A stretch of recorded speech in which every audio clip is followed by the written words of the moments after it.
राहुल गांधी ने आदिवासियों को जल, जंगल और जमीन का बताया पहला हकदार।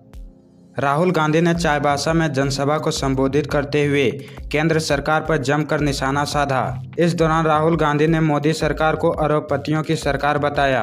राहुल गांधी ने अपने भाषण की शुरुआत लोगों को जोहार कहकर की। राहुल गांधी ने 2024 के चुनाव को महत्वपूर्ण बताया। राहुल ने मंच से संविधान को दिखाकर संबोधित किया। बीजेपी पर हमला बोलते हुए कहा कि ये लोग आपके जंगल, जल और जमीन का सौदा करते हैं। राहुल ने आदिवासियों को झारखंड की जमीन का असली मालिक बताया। आदिवासी समाज का जल, जंगल, जमीन पर पहला अधिकार बताया। कांग्रेस का सपना है कि आदिवासी समाज के बच्चे देश के विकास में भागीदारी निभाएं, उनके बच्चे डॉक्टर, इंजीनियर, वकील बने। राहुल ने पीएम पर निशाना साधते हुए कहा कि ये सरकार सिर्फ अरबपतियों के लिए काम करती है। राहुल गांधी ने गरीब महिलाओं के खाते में 1 लाख रुपये सालाना डालने का वादा किया है। राहुल ने कहा कि जब कांग्रेस की सरकार बनेगी तो आरक्षण की 50% लिमिट को खत्म कर देगी।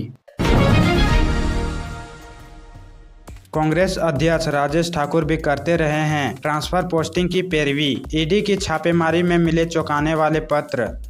सहायक जहांगीर के आवास से ईडी की टीम को कई चौंकाने वाले पत्र भी मिले हैं। इनमें झारखंड प्रदेश कांग्रेस अध्यक्ष राजेश ठाकुर के नाम से कई वीडियो सहित अन्य अधिकारियों की ट्रांसफर पोस्टिंग से संबंधित पैरवी पत्र भी मिले हैं। ईडी के साथ लगी सूची में प्रदेश अध्यक्ष राजेश ठाकुर द्वारा लिखे पत्र में कहा गया है कि कटमदाग वीडियो शालिनी खलगो को हटाकर हजारीबाग से कहीं दूर भेजा जाए, इनको हटाना जरूरी है। पत्र के नीचे राजेश ठाकुर PCC लिखा हुआ है। गोड्डा जिला अंतर्गत पोडेया हाट में वीडियो महेश्वरी प्रसाद को नहीं हटाने तथा उन्हें यहीं पर रखने का जिक्र है। जरमुंडी वीडियो फुलेश्वर मुर्मू के ट्रांसफर सहित देवघर स्थित देवीपुर में किसी OBC, ST, SC को वीडियो बनाने की भी पैरवी की गई है। इसके अलावा भी कई और अधिकारियों के बारे में पत्र में जिक्र किया गया है।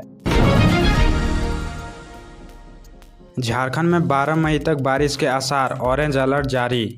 राजधानी रांची सहित झारखंड के कई जिलों का मौसम बदलने लगा है। राजधानी में सोमवार शाम को सामान्य से तेज हवाएं भी चली, साथ ही कई स्थानों पर बूंदाबूंदी भी हुई। मौसम विज्ञान केंद्र के अनुसार मौसम में यह बदलाव मेघालय से बने साइक्लोनिक सर्कुलेशन के कारण हो रहा है। इसके असर से करीब करीब पूरे राज्य में 12 मई तक बारिश, वज्रपात और ओलावृष्टि भी हो सकती है। सर्कुलेशन का सबसे अधिक असर 7 मई को रहेगा। मौसम विज्ञान केंद्र के अनुसार मंगलवार को पश्चिमी सिंहभूम, खूंटी, रांची, रामगढ़, बोकारो, धनबाद, जामताड़ा, दुमका और देवघर जिले में कहीं कहीं ओलावृष्टि हो सकती है। इसको लेकर मौसम केंद्र ने ऑरेंज अलर्ट जारी किया है। इस दौरान कहीं कहीं गर्जन और तेज हवाओं का झोंका चल सकता है। हवा की गति 40 किलोमीटर प्रति घंटे तक हो सकती है। मौसम विज्ञान केंद्र ने 10 मई तक के लिए ऑरेंज अलर्ट जारी किया है। इसके बाद भी 2 दिनों तक राजधानी सहित राज्य के कई हिस्सों में हल्की बारिश हो सकती है। इससे लोगों को गर्मी से भी राहत मिल सकती है।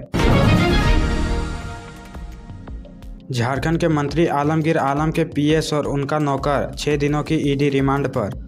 झारखंड में मंत्री आलमगीर आलम के PS संजीव लाल और उसके सहायक जहांगीर आलम के ठिकानों पर चली 16 घंटे से अधिक की छापेमारी के बाद ईडी ने सोमवार देर रात दोनों को गिरफ्तार कर लिया है। उनके पास से ईडी को 35 करोड़ से अधिक की रकम बरामद हुई। दोनों की आज ईडी की विशेष अदालत में पेशी हुई, जहां ईडी ने कोर्ट से 10 दिनों के लिए रिमांड पर लेने की अनुमति मांगी, लेकिन न्यायाधीश प्रभात कुमार शर्मा की अदालत ने इसे अस्वीकार करते हुए सिर्फ 6 दिन की ही रिमांड दी। दोनों की रिमांड अवधि 13 मई को खत्म होगी। इधर राजधानी रांची के डोरंडा में राजू सिंह के आवास पर ईडी की छापेमारी मंगलवार को भी जारी है। ईडी की टीम 4 अलग अलग ठिकानों पर छापेमारी कर रही है।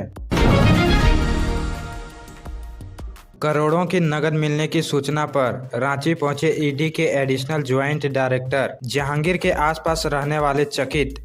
ग्रामीण विकास मंत्री आलमगीर आलम के निजी सहायक जहांगीर आलम के गाड़ी खाना स्थित सर सैयद रेसिडेंसी अपार्टमेंट के दूसरे तल्ले पर स्थित फ्लैट से करोड़ों रुपये की बरामदगी के बाद सोमवार की शाम ईडी के एडिशनल ज्वाइंट डायरेक्टर कपिल राज दिल्ली से रांची पहुंचे। उन्होंने जहांगीर के फ्लैट पर पहुंचकर विभागीय अधिकारियों से बरामदगी के बारे में जानकारी ली। जहांगीर के अलावा मंत्री के PS संजीव लाल, बिल्डर मुन्ना सिंह सहित 9 के ठिकानों पर सोमवार की सुबह सुबह से ही ईडी की टीम ने कार्रवाई शुरू की। मंत्री के सहायक जहांगीर आलम के यहाँ मिले नोटों की गिनती के लिए ईडी ने 4-5 मशीनें मंगवाई थी, लेकिन बार बार बिजली कटने के कारण मशीन बंद होने से नोटों की गिनती प्रभावित हो रही थी। बार बार काम में बाधा आने पर ईडी के एक अधिकारी ने बिजली विभाग के अफसर को फोन किया। इसके बाद बिजली आई और नोटों की गिनती शुरू हुई। रात 9 बजे तक यहाँ मिले नोटों की गिनती जारी थी। जहांगीर के यहाँ मिले नोटों के बाद आसपास के लोग चकित थे, कह रहे थे कि यह स्कूटी से कुछ सामान थैले में लेकर आता था, फिर थैले को अपने फ्लैट में रखकर चला जाता था। कभी कभार रात में बड़ी गाड़ी से भी कुछ लोग आते थे। जहांगीर आसपास के लोगों से मतलब नहीं रखता था। स्कूटी से चलने वाले के पास नोटों का अंबार मिलेगा, यह विश्वास ही नहीं होता था। झारखंड में ईडी ने फिर मारा छापा, 1 करोड़ से अधिक नगद केस बरामद।